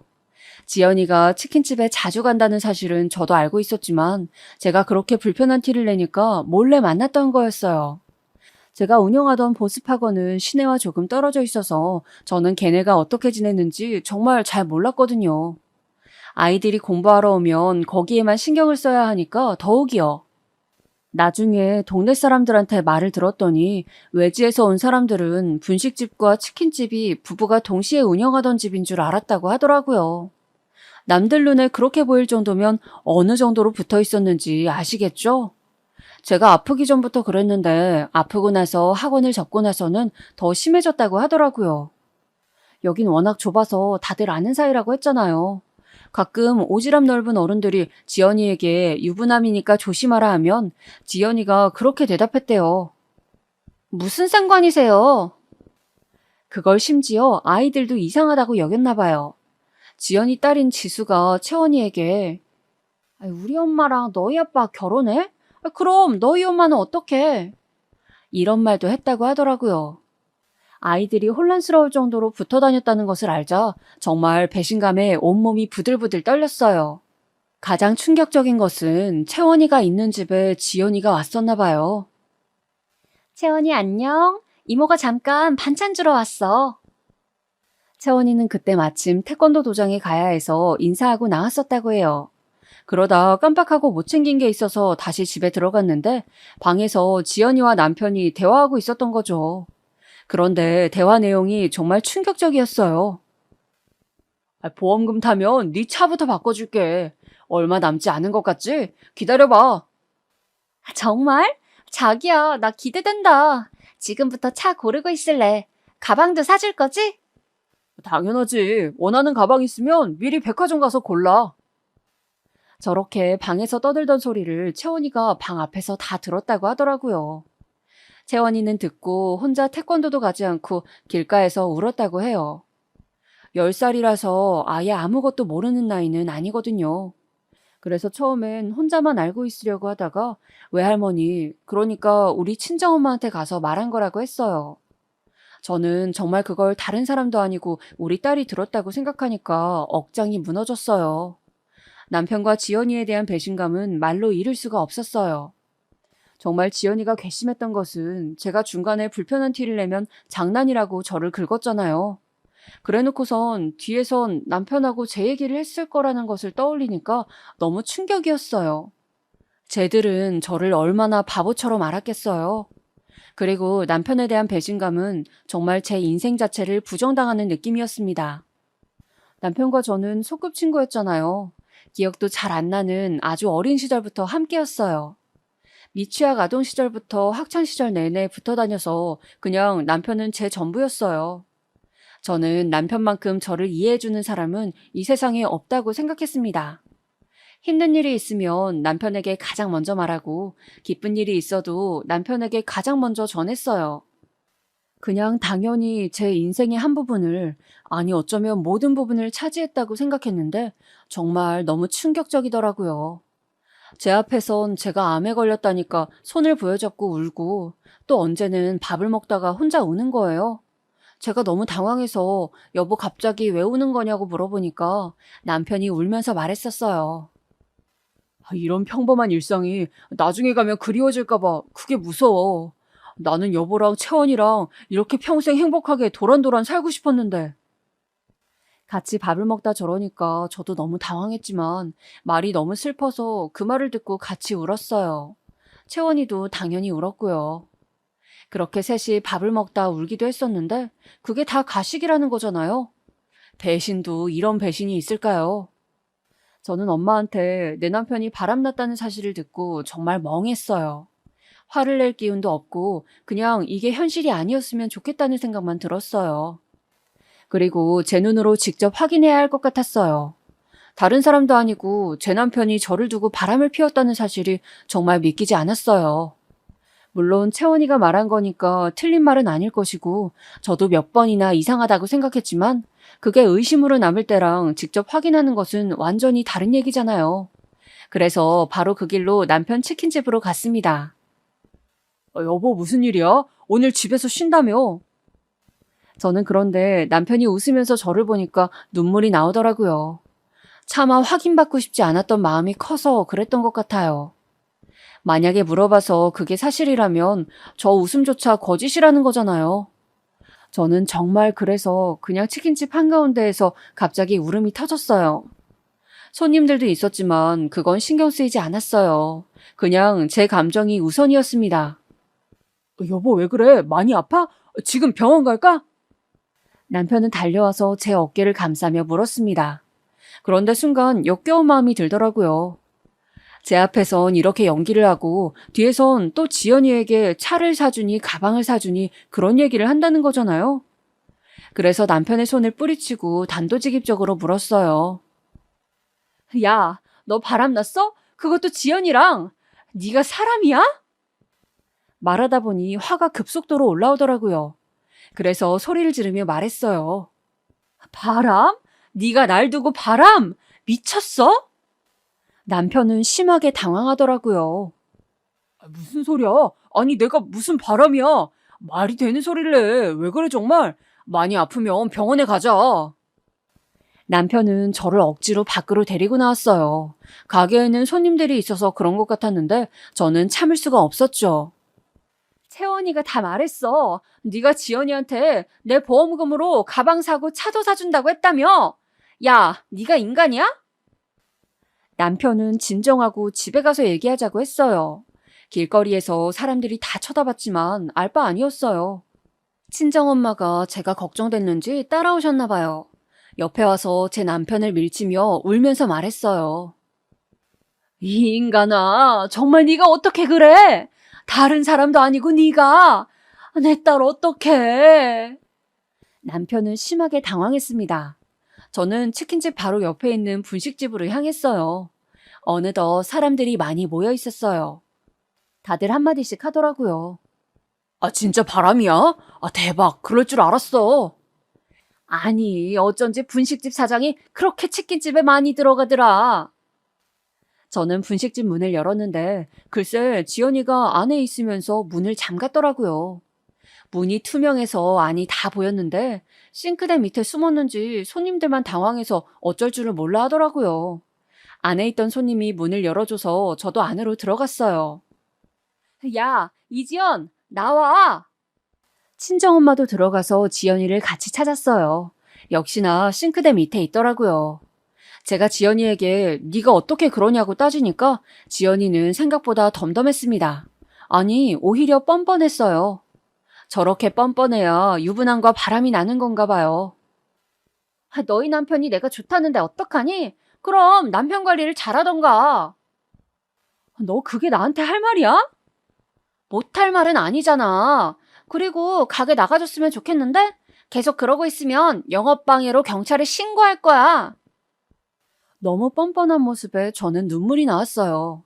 남편은 아니라고 부인했지만 지연이가 확인을 해준 거잖아요. 아니라고 믿고 싶었는데 사실이라니 정말 슬펐습니다. 하필이면 내 남편의 불륜 상대가 나도 알고 심지어 친하게 지내던 친구라니. 이게 진짜 말이 되나요, 여러분? 그동안 저를 두고 뒤에서 얼마나 그들끼리 즐거웠을까요? 그걸 생각하니 마음이 더 아팠어요. 심지어 우리는 아이도 있었잖아요. 각자 딸도 있고 2명이 동갑이라 친하게 지냈었는데 도대체 무슨 마음이길래 불륜을 저지른 건지 궁금했어요. 지연이의 뻔뻔한 말에 친정엄마는 충격을 받아서 쓰러지셨죠. 정말 난장판이 따로 없었어요. 사람들도 지연이에게 한마디씩 했어요. 그리고 정말 경찰에 신고했는지 순찰자가 왔습니다. 저는 정말 너무 허탈하고 충격이 컸어요. 저는 친정부모님 댁으로 가서 누워 있었어요. 도저히 집에는 갈 수가 없었습니다. 우리 집에 지연이가 들어왔었다는 사실을 듣고 나니까 꼴보기도 싫었어요. 채원이는 제 옆에 딱 달라붙어 있었습니다. 친구들이 나한테 이제 지수 엄마가 내 엄마냐고 계속 물어봤어. 나는 그럴 때마다 아니라고 했는데 너무 슬펐어. 그런데 엄마가 아프니까 더 슬펐어. 엄마 아프지 마. 저는 저의 충격도 충격이었지만 채원이가 받은 상처도 크다고 생각하니 가슴이 찢어지는 것 같았어요. 남편의 바람 소식을 들으니까 친정아버지도 화가 많이 나셨어요. 남편은 집이 여유 있지 않았어요. 그래서 우리 집과 치킨집도 친정아버지가 다 해주셨거든요. 그리고 남편 아버지, 저에겐 시아버지시죠? 시아버지도 젊었을 때 능력이 없어서 아무것도 못하고 있으니까 우리 아버지가 당신 공장에 취직시켜주기도 했었어요. 정말 이렇게 아주 예전부터 우리 집이 도와주었는데 돌아오는 건 불륜이라니 너무 슬펐습니다. 남편은 그날 어디서 잤는지 모르겠어요. 아마 우리 집에 왔을 수도 있겠죠? 저는 불륜 사실을 알고 나서 단 한 번도 우리 집에 가지 않았어요. 그 집에 가는 것 자체가 역겹더라고요. 어차피 집은 저희 아버지가 해주신 거라 제 명의여서 그대로 부동산에 말했어요. 헐값에 내놨으니 금방 팔릴 거라고 하더라고요. 부동산 사장님도 저에게 위로의 말을 건네더라고요. 이미 소문이 퍼진 것 같았어요. 하지만 제 잘못은 아니니까 그냥 씁쓸하게 웃기만 했어요. 집은 외지인이 우리 고향에 올 예정이었는데 그분이 사셨습니다. 집이 팔렸으니 남편은 나가야 하잖아요. 물론 남편이 우리 집에서 계속 있었는지 지연이 집에 갔는지는 모르겠어요. 남편에겐 전화도 많이 왔어요. 저는 일부러 받지 않았죠. 그냥 정말 묵묵부답으로 일관했어요. 분식집과 치킨집은 폭삭 망했습니다. 왜냐하면 동네에 소문이 쫙 퍼져서 아무도 안 갔어요. 또 사실 그 2개의 주된 고객들은 우리 친정아버지 공장 직원들이었습니다. 아버지가 팔아주신다고 정말 매일같이 주문하셨거든요. 그런데 그 둘이 불륜이니까 너무 괘씸하잖아요. 아버지 공장 사람들도 아버지를 굉장히 신뢰하고 좋아하셨는데 소식을 듣고 나서 아예 사적으로도 방문하지 않더라고요. 또 이런 시골에서는 동네 장사라 평이 굉장히 중요해요. 그런데 여기서 모르는 사람이 없으니까 사람들이 수군대더라고요. 지나가면서 보니까 분식집은 이미 망해서 임대종이가 붙어 있었어요. 남편은 저를 수십 번 넘게 찾아오고 전화를 했어요. 다 오해라고 했지만 절대 믿지 않았죠. 그냥 바로 이혼 소송을 걸었고 저는 치료를 위해 채원이를 데리고 인근 대도시로 이사를 왔어요. 남편은 친정집에도 찾아가고 공장에도 찾아갔다고 하더라고요. 모든 걸 가지고 있다가 다 뺏기니 갑자기 조급해졌나 봐요. 심지어 채원이마저 자기를 외면하니까 충격이 큰 것 같았어요. 자기가 잠시 미쳤었다고 제발 용서해달라고 울고불고 난리였어요. 하지만 저는 동요하지 않았어요. 그냥 정말 꼴보기가 싫었고 남편과 이혼하고 채원이와 둘이 제 병이 완치되면 제주도에 내려가서 살 예정이었습니다. 물론 저도 충격이 너무 크고 채원이도 상처를 많이 받아서 제 암 치료를 하면서 동시에 둘이 정신과 치료도 많이 받았어요. 상담도 많이 다니고 그렇게 둘이 서로 의지하며 힘든 시기를 버텼죠. 친정 부모님도 저희를 적극적으로 지원해 주셨어요. 친정아버지가 오히려 저에게 먼저 채원이와 제주도에 가서 쉬라고 하더라고요. 저도 물론 제가 원하면 고향에 남아도 되었지만 그러기가 싫었습니다. 이미 사람들이 다 알아서 불편하겠더라고요. 채원이를 위해서라도 제가 떠나는 게 맞았어요. 물론 남편과 지연이네 가족은 쫓겨나듯 떠났대요. 당연히 고향에서 계속 살 수는 없어 보였어요. 어딜 가도 손가락질을 했으니까요. 지수도 학교에 가면 불륜녀 딸이라고 애들이 그렇게 놀렸나 봐요. 그리고 정말 웃긴 거는 둘이 깨졌다고 하더라고요. 저는 사실 그렇게 난리가 나고 둘이 같이 살까봐 그게 걱정이었는데 둘이 대판 싸우더니 서로 네 탓이라고 했다고 하더라고요. 남편은 소송 때문에 종종 보는데 볼 때마다 저를 붙잡고 늘어졌어요. 실제로 무릎을 꿇으며 제발 한 번만 용서해달라고 하더라고요. 물론 저는 넘어가지 않았죠. 지연이는 어떻게 사는지 저도 모르겠어요. 지수를 데리고 야밤에 도망갔다는 말만 들었어요. 그렇게 몇 년의 시간이 흘러서 저는 완치라는 판정을 받게 되었습니다. 정말 의사 선생님 입에서 완치라는 말이 나오는데 얼마나 감격스러웠는지 몰라요. 환자분 의지가 상당히 강하셔서 빨리 나으셨어요. 축하드려요. 그래도 주기적으로 검사는 꼭 해주셔야 돼요. 다시 발생할 가능성이 있긴 했지만 일단 지금은 제 몸에 암세포가 없다고 했어요. 정말 얼마나 기뻤는지 세상이 아름다워 보였어요. 이제 정말 힘들었던 시간은 다 잊고 채원이와 제주도에 내려가서 살 예정입니다. 벌써 어디에서 살지 다 정해놨어요. 제 바람에 안 되니까 제주도에서 예쁜 바다도 보고 산도 많이 다니고 회복하는 데 집중하려고요. 채원이에게 걱정이 되어서 물어본 적이 있어요. 채원아, 아빠 보고 싶으면 말해. 나는 엄마만 있으면 돼. 이제는 정말 둘이 의지하며 잘 살아야겠다는 마음만 들어요. 친정부모님을 보러 고향에 가면 사실 아직 씁쓸한 마음이 들기는 해요. 그래도 제 잘못도 아니고 오히려 고향 사람들이 반갑게 맞아주셔서 좋더라고요. 채원이도 어린 시절을 고향에서 보내서 같이 가서 여기저기 다니는 것을 좋아했어요. 우리 고향이 진짜 노을이 예쁘거든요. 같이 노을을 보며 이런저런 얘기도 많이 하고 아주 행복합니다. 채원이와 저는 앞으로도 서로 재밌게 살자고 다짐했어요. 여기까지가 제 얘기입니다. 들어주셔서 감사합니다. 여러분들도 힘든 시기가 있어도 힘든 일 끝에는 좋은 일이 오고 나쁜 사람들은 결국 벌을 받는다는 것을 기억하시며 이겨내셨으면 좋겠어요. 다들 건강 유의하시고 건강하게 사셨으면 좋겠습니다. 감사합니다.